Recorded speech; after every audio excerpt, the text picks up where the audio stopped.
On April 10th, 2002, rapper Big Lurch, whose real name was Antron Singleton, was found running, naked, covered in blood, staring at the sky, while high on PCP in a trance-like state, allegedly chewing on something. What would unfold is one of the most bizarre true crime stories of all time. Let's get spooky.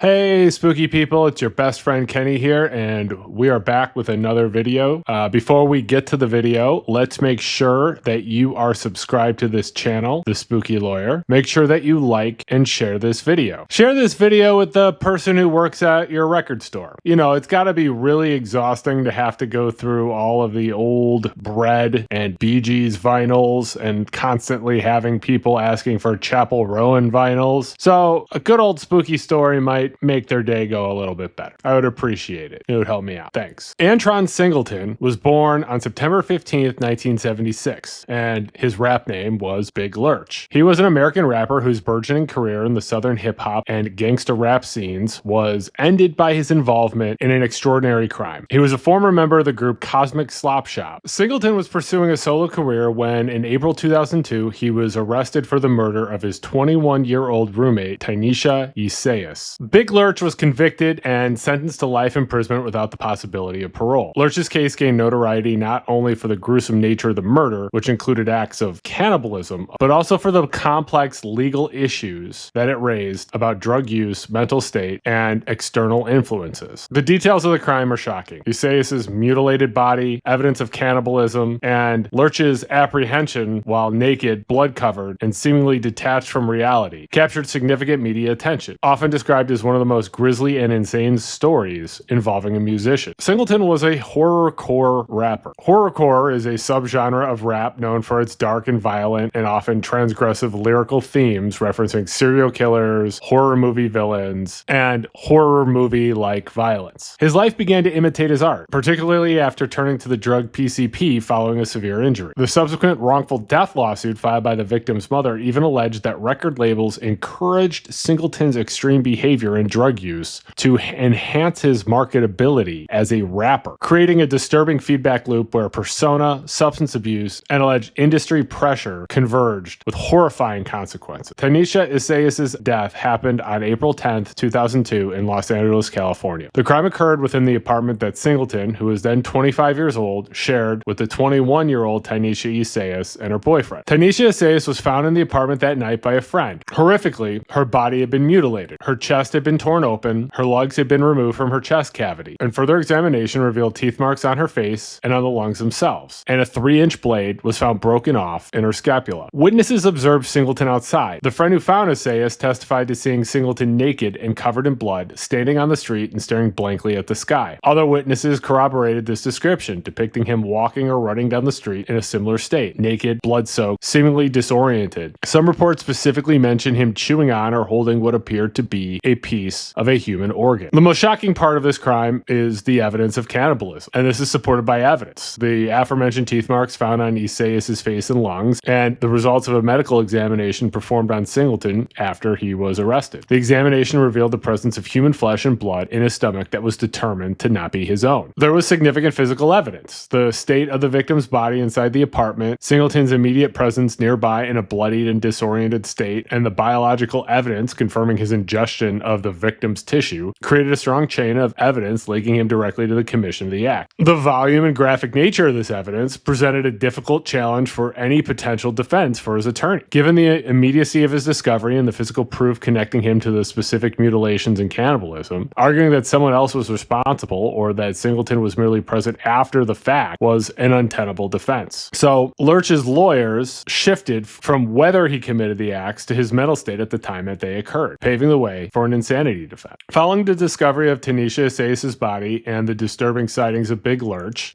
was arrested, and the arrest quickly generated media coverage, with the Los Angeles Times reporting rapper held in slaying of roommate on April 13th, 2002. The investigation relied heavily on forensic analysis and witness testimony to piece together the events. Key forensic findings solidified the link between Singleton and the crime. As I discussed previously, a medical examination conducted soon after he was arrested found human flesh and blood in Singleton's stomach, which was not his own. Teeth marks found on the victim's face and lungs reportedly matched Singleton's dental impressions. The discovery of the broken 3-inch knife blade embedded in Ysais' scapula pointed to the type of weapon used in the attack. Witness testimony was also crucial in establishing a timeline and the context. The friend who discovered Ysais provided an account of the scene inside the apartment and Singleton's appearance outside. And most significantly, the victim's boyfriend provided a key piece of information. He stated that he and Singleton had used the drug PCP together the day before the murder took place. PCP use became a central element of the case narrative and the subsequent legal defense. Some accounts suggested that Singleton's PCP use was not an isolated incident, but part of a pattern of prolonged abuse. He supposedly turned to the drug initially to manage severe pain after suffering a broken neck when hit by a drunk driver. The period of heavy PCP use reportedly led to weeks of being high, neglecting food, and experiencing escalating delusions, perhaps culminating in the fatal attack. The role of the victim's boyfriend is puzzling, though. On one hand, his statement confirming PCP use with Singleton the day prior provided essential evidence supporting the defense's later claim of drug-induced psychosis, but on the other, he was later named as one of the defendants in the wrongful death lawsuit filed by Tanisha Ysais' mother. His inclusion in the civil suit, alongside Singleton and record labels accused of supplying drugs, suggests that the victim's mother may have believed he bore responsibility or possessed some knowledge extending beyond simply witnessing the drug use. He may have been potentially negligent or involved in the environment that allegedly fostered Singleton's destructive behavior. This status as a dual witness confirming the drug use central to the criminal defense, and as a defendant in a civil suit alleging a broader context of responsibility, positioned him as a figure whose full role and knowledge may be more intricate than initially apparent. Following the investigation, Singleton faced serious charges stemming from the death of Ysais. The legal proceedings centered on the horrific nature of the crime and the defendant's mental state, culminating in a crucial test of California's laws regarding insanity and voluntary intoxication. Big Lurch was charged with first-degree murder and aggravated mayhem, reflecting the severity and brutality of the attack on Ysais. And Singleton entered a plea of not guilty by reason of insanity. The defense strategy was spearheaded by attorney Milton Grimes, who also owned the record label planning to release Singleton's album, which was called The Puppet Master, but was later retitled to It's All Bad, hinged entirely on Singleton's mental state at the time of the offense. The core argument was that Singleton was experiencing a profound psychotic break, rendering him illegally insane as a direct result of the ingestion of PCP. Some accounts claim Singleton had absolutely no recollection of the events, purportedly waking from a PCP-induced coma lasting up to 2 weeks only to be informed by the murder and the cannibalism. The prosecution fought the insanity defense. The argument rested on a cornerstone of California criminal law, and this is that voluntary intoxication, regardless of the severity and resulting mental disturbance, cannot be a basis for an insanity acquittal. The statute under California law is California Penal Code Section 25(5), which explicitly prohibits a finding of not guilty by reason of insanity solely based on an addiction to or abuse of intoxicating substances. Further, California law adheres to the modified version of the M'Naughton rule for determining legal insanity. To be found not guilty by reason of insanity, the accused must prove by preponderance of the evidence, meaning more likely than not, that at the time of committing the offense, they were incapable of both knowing or understanding the nature and quality of their act and distinguishing right from wrong. The trial court did not accept the insanity defense. It ruled that Singleton's state of intoxication from voluntary PCP use, even if it induced a temporary psychosis, did not satisfy the stringent requirements of a not guilty by reason of insanity finding under California law. With the insanity defense rejected by the court, the path was cleared for conviction based on the overwhelming evidence linking Singleton to the crime. In June of 2003, Big Lurch was found guilty of first-degree murder and aggravated mayhem. On November 7th, 2003, Singleton received the sentence mandated by his conviction, life in prison without the possibility of parole, and he has been incarcerated since, serving his sentence in various California state prisons, including stays at the Donovan Correctional Facility, Kern Valley State Prison, and California State Prison in Los Angeles County. Singleton has indicated he has no memory of committing the murder. The claim of amnesia aligns with some accounts of severe PCP intoxication and the report that he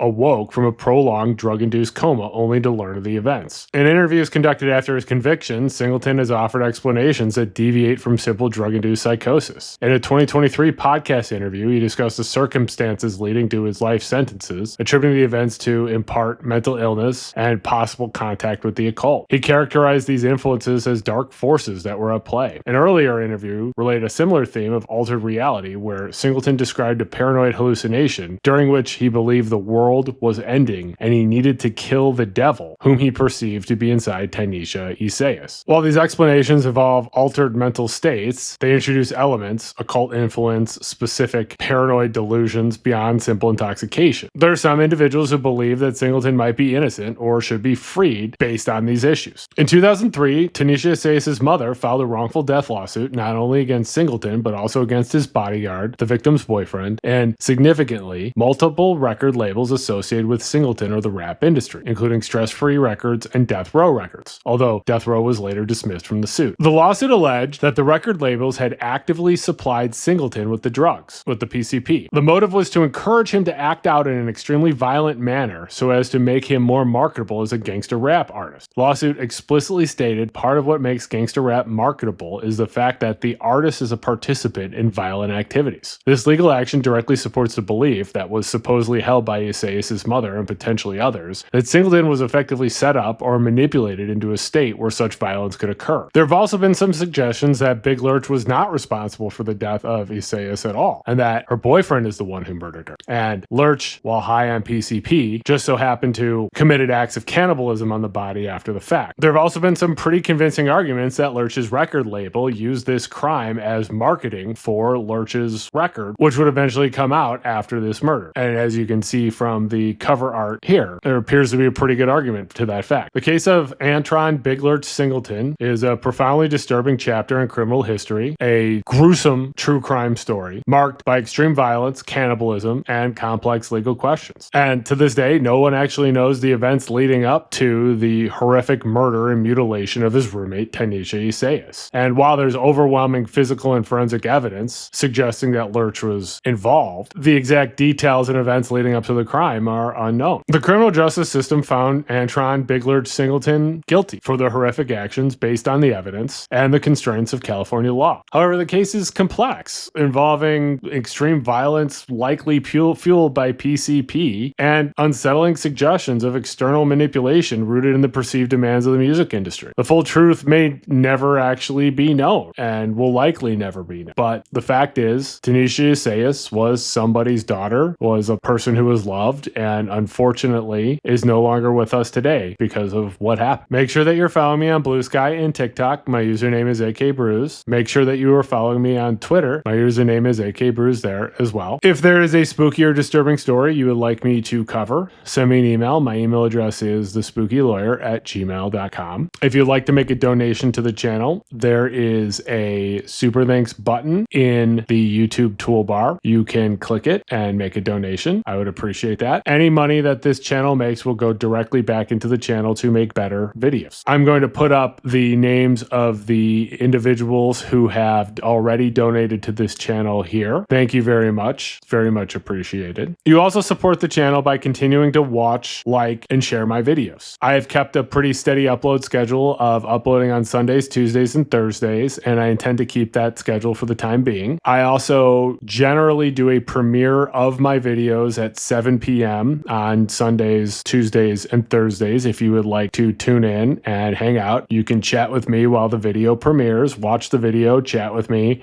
I will say a bunch of interesting things or things that I find interesting about the video during the chat. And it's a fun time, so you should come out. If you see the little premiere icon or if you see me tweet or post on, social media that the premiere is happening, that's what's going on. You can do a live chat with me while the video goes on. But wholeheartedly, I really appreciate you watching my videos. It means a lot to me. And also, make sure that you stay spooky.